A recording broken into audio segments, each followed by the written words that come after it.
Hallå, tjena, välkommen. Jaha, sitter vi här igen. Det här är ett oerhört viktigt avsnitt vill jag påstå.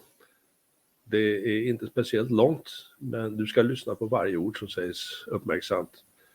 Det är vår överste, senator och jurist från Amerika som uttalar sig på ett sätt som inte återrekapituleras i svensk press. Varför gör det inte det då? Inte heller i amerikansk press. Ja, det är en lång historia som vi inte ska gå in på här nu, för då börjar aldrig det här avsnittet. Men Mike Huckabee, som ju var en väldigt duktig guvernör och vars dotter nu har vunnit efter honom i Amerika efter det senaste valet. Mike Huckabee sa att varför står vänster så stark? Varför lyckas man hålla ställningarna mot republikanerna? Mot det röda laget, för att det röda laget är ju republikaner i Amerika. Ja, det gör man därför att man har en skyddsmur. Man har en skyddsvall. En stor tjock skyddsvall. Och den utgörs främst utav media. Av media. För den är alltid där och ställer upp och skyddar från alla sanningar. Från alla obehagligheter som man ju skulle kunna räkna upp för sossar. Och vänsterfolket helt enkelt. Det heter demokraterna i USA, men de skulle heta egentligen sossdemokraterna, precis som i Sverige. Och det finns liksom ingen domare på spelplanen som är ute och säger här, stopp, nu har du liksom överträtt här och nu måste vi faktiskt låta det andra laget komma till tals. Nej.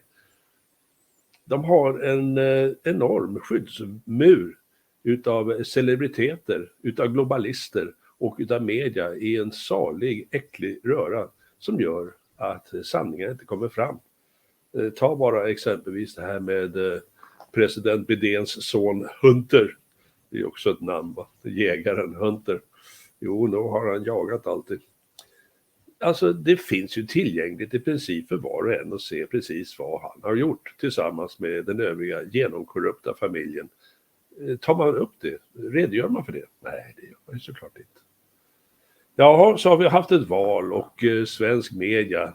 Jag såg i någon stackare här på Expressen som gick i spinn över att det var ju inte alls som det då skulle bli, utan nu har världen minsann talat om att Trump och Putin, hur man nu får ihop de två på en och samma mening, men det får man.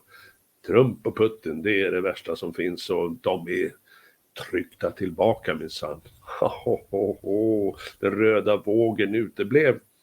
Den röda vågen är nog i och för sig var en våt dröm som alla insåg att den inte skulle hända eftersom du har den sagda.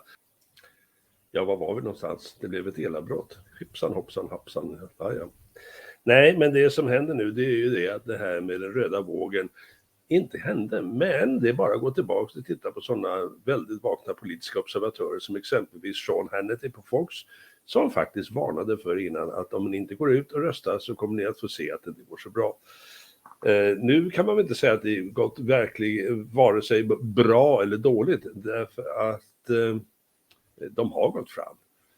De har gjort klara markeringar trots det massiva motståndet och trots den här muren, vi kan kalla den för muren, vänstermurbräckan som är den onda kraften i hela västvärlden.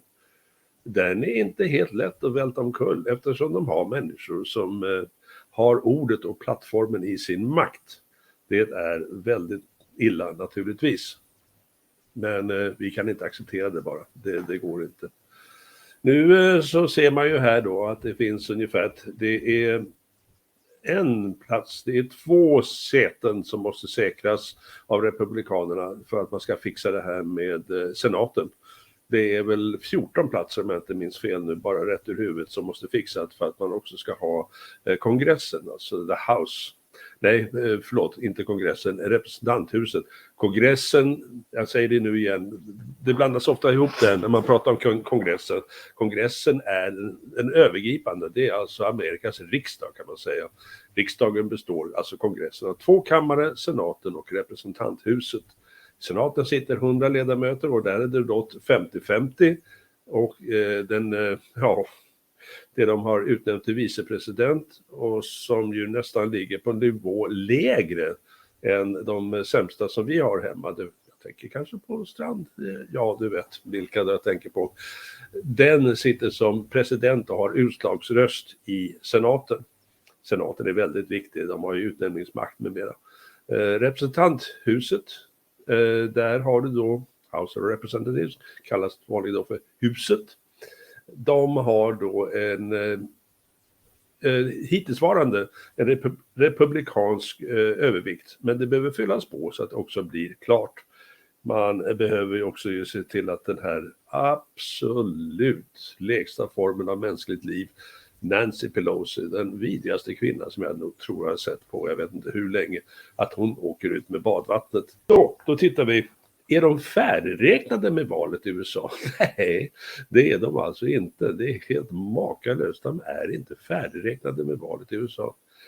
Mark Rubio, som har valts till senator i Florida, han var ute och påpekade, hörru du, vi räknade 7,5 miljoner. 7,5 miljoner. Det är väl nästan lika många eller fler som var röster i Sverige, va? Och Sverige har väl i och för sig raskat på rätt bra när det gäller att räkna rösterna. I vart fall mycket bättre än de exemplen vi snart ska se här. De räknade 7,5 miljoner röster på 5 timmar. Nu har vi Georgia, Nevada och Arizona. Nevada när det gäller Georgia så kan det bli så att det blir ett 50-50 läge. Då ska de ha omval den 6 december om man inte får majoritet. Omval som tar till 6 december, så vi får vänta ännu längre på det fulla utslaget. När det gäller Nevada så var det, sist jag såg, så var det 50 000 oräknade röster. Och då så stod det någon tjockis där och vred sina händer och sa att personalen jobbade dygnet runt och det var så synd om dem. Men man kunde inte få färdigräknat 50 000 röster.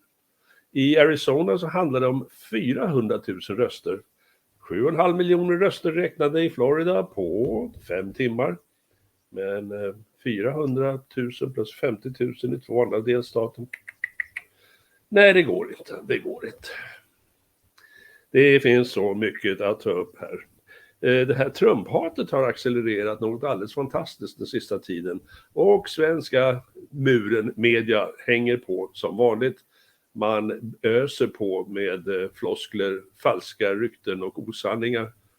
Tänk att vara en mörvel och gå upp varje morgon och se dig själv i spegeln när du rakar dig och veta att idag ska jag ägna mig åt att inte skriva sanningar och förmedla riktigheten i saker som händer, utan jag ska vara en lydig propagandist.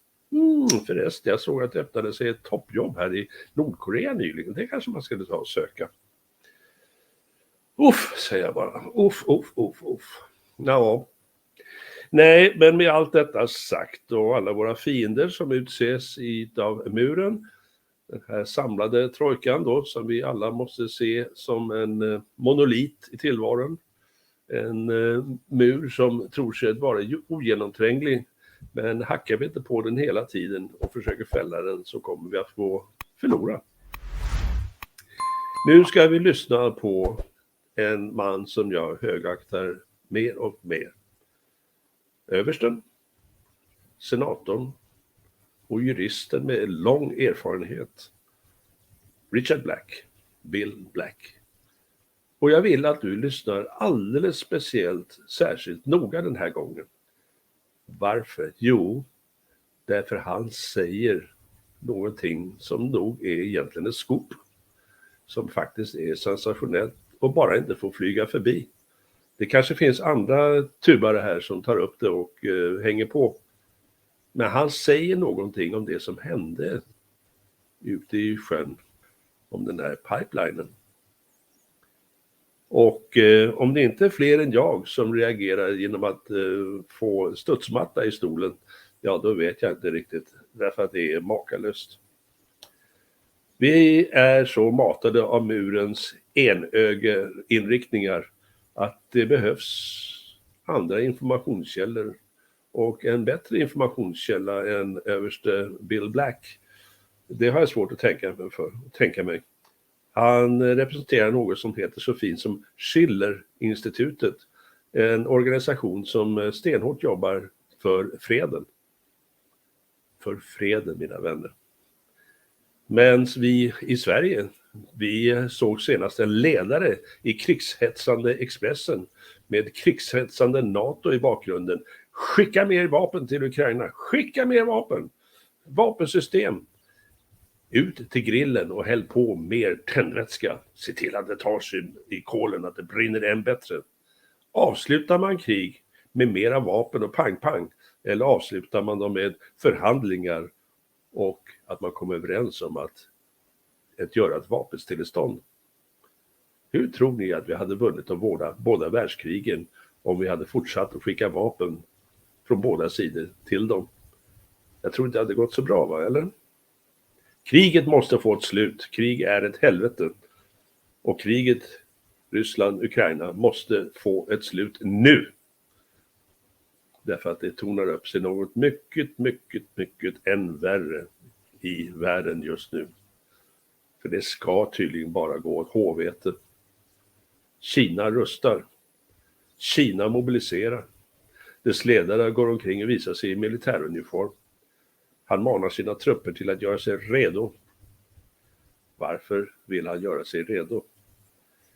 Det de planerar och högst troligt kommer att genomföra är avsevärt, faktiskt, mycket värre och mer allvarligt än det som sker på vår sida av jordklotet, det vill säga Ryssland och Ukraina. Det är allvarligt nog. Det är cirka 200 000 döda på båda sidor i Ryssland och Ukraina. Det är fruktansvärt. Men jag har varit i Taiwan många gånger. Och jag ska snart skriva ett avsnitt om min vistelse där. En av de första gångerna som blev mycket speciell. Och som också omfattar en titt på deras militära kapacitet, vilja. Så att med det sagt så tänkte bara hålla några få korta ord. Och ni vet hur det brukar funka för yours truly. Utan vidare spisning, nu kommer överste Black. Lyssna på hans ord noga. Snälla, gör det. Se det gärna 2 gånger. Och snälla. Sprid det. Och givetvis så är det här tar lite extra tid, lite extra ansträngning. Om du tänker på kanalen med en liten gåva så är jag naturligtvis extra mycket tacksam. Det hjälper att hålla igång sånt här som tidsödande översättningar bland annat. Nu, överste Black. Hej då. Today as we speak, mankind is in a foot race against globalist demons who are determined to trigger World War III while they still can. The White House is directing NATO in a hellish game of thermonuclear chicken, gambling that President Putin will keep a cool, steady hand on Russia's nuclear trigger. So why is this desperate rush to war? Well, just 2 days ago, the Wall Street Journal ran an article headlined, "Republican Opposition to Helping Ukraine Grows." The Wall Street Journal finds, becoming a partisan issue. Now, here's the guts of the article. They say that 48% of Republicans now say that the U.S. is doing too much in Ukraine. The opposition to arming Ukraine has risen a stunning 700% just since the spring. But the resistance is stronger still because today only 35% of Republicans and 45% of independents still support sending more aid to Ukraine. Most Republicans and most independents say no more aid for Ukraine. What is happening because of this is that Ukraine has become a Democrat war. Now, the midterm elections are looking bad for the war hawks. Wall Street Journal just reported a new poll that showed a very dramatic 27% shift toward Republicans among suburban white women who have formed in recent years a key part of the Democrat base. As of today, it appears that Republicans are almost certain to win the House. where the Democratic majority is already razor thin. If Republicans flip just 4 seats from Democrat to Republican, the Republicans will win control. Virginia alone, just one state, could conceivably flip 3 of those 4 states red. Republicans are also quite likely to win the Senate, which right now is tied 50-50, half and half Republicans and Democrats, with the Vice President breaking ties. Already, we see Republican senators coming on the scene, like J.D. Vance in Ohio, someone who is virtually certain to win that election, and possibly Blake Masters of Arizona. And both of these are opponents of new war funding. This new wave will join the existing opponents of war funding in the Senate. NATO and Ukraine are acutely aware of Republican anti-war momentum going into the elections, and they are not sitting idle, and they are taking action. So this realization that there will be this electoral shift has accelerated the drive towards World War III, which is well underway.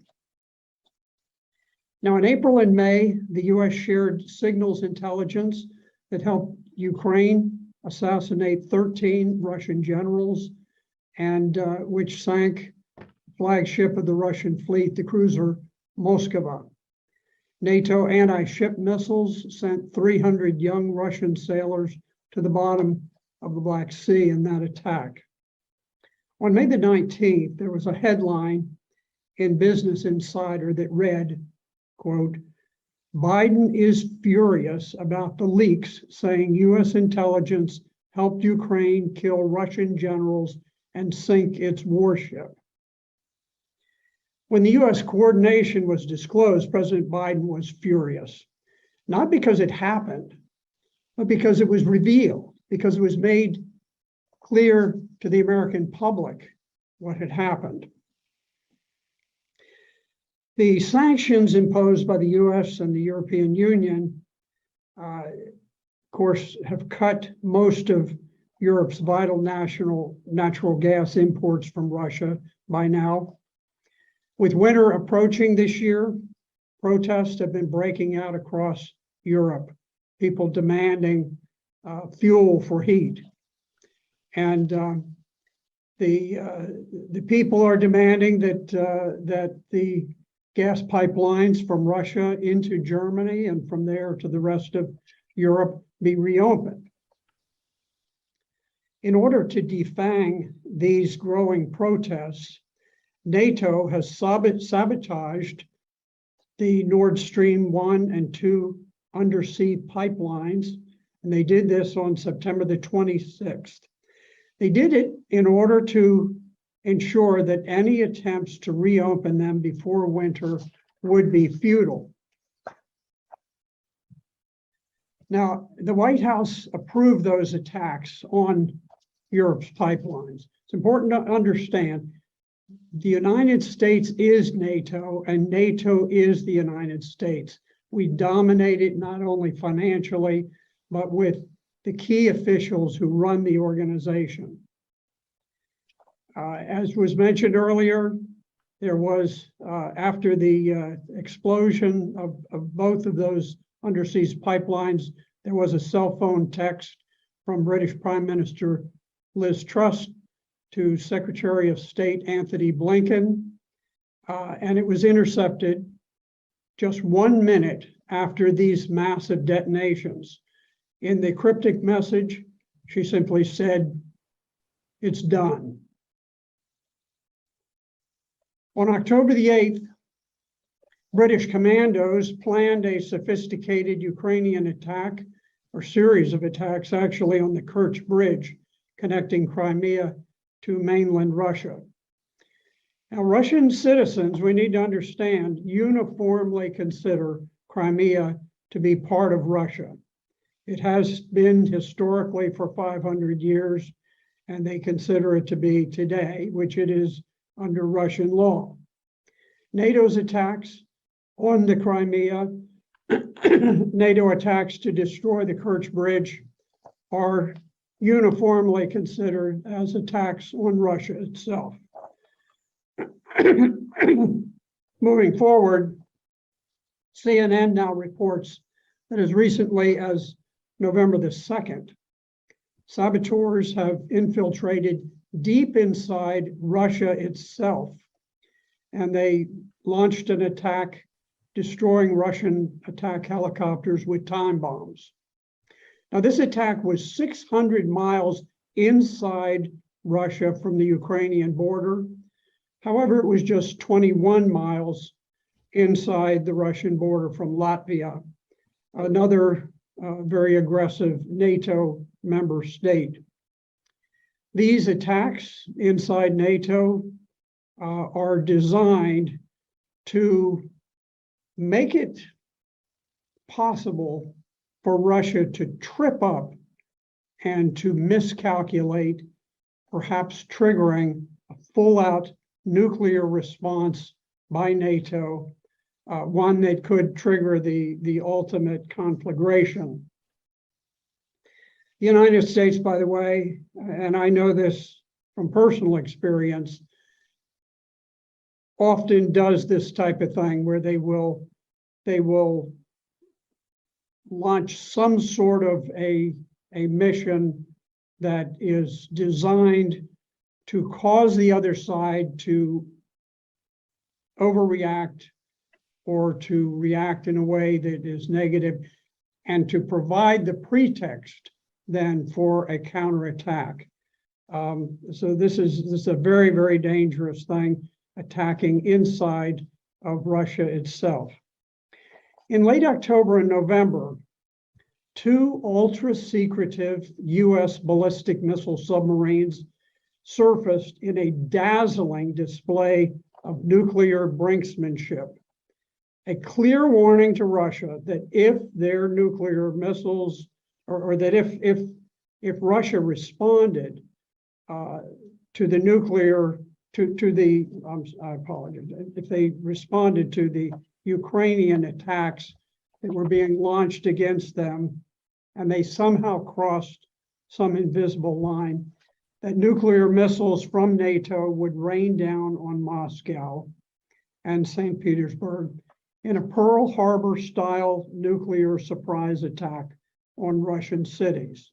This is clearly the only purpose of deliberately surfacing those two ballistic missile firing submarines. We've reached a point where it is absolutely vital that the White House plans and the British plans must be exposed. The decline in support for the Ukrainian war has been driven by the fact that voters are learning that a violent coup was instigated by the CIA and British MI6 back in 2014. And it was that coup that overthrew Ukraine's duly elected government, leading directly to the present war in Ukraine. As the roots of war trace back to Obama's White House and to number 10 Downing Street, support for the war, it has been collapsing. Support for the war is likely to wither even more once voters are told how British Prime Minister Boris Johnson flew unexpectedly to Kiev in order to halt peace talks that had nearly ended the fighting between Russia and Ukraine just 2 months after fighting started and before most of the casualties had ever occurred. Since the time that Boris Johnson broke up those peace talks, clearly with the approval of the White House, British and American insistence on continuing the war has resulted in the death of easily 100,000 good soldiers on both sides. It's crippled twice that number, and it has devastated the region. Joe Biden could end this war at any time. He chooses not to. He chooses war. Our government is no longer responding to its people. Instead, it obeys the dictates of globalists, the boys from Davos, and a whole matrix of other globalist outfits, the kings, the princes, captains of industry, the billionaire celebrities, and dynasty families. Those whose true allegiance is to no land and no people but themselves. Men and women who grow fabulously rich on the blood of the men they kill. In closing, I'd just like to thank the Schiller Institute, which has become the preeminent voice for world peace. And I'd like to thank the heroic young men and women, the gutsy kids in their early 20s, whose raw courage is confronting some of these politicians and exposing them for what they're doing. Thank you very much for having me here today.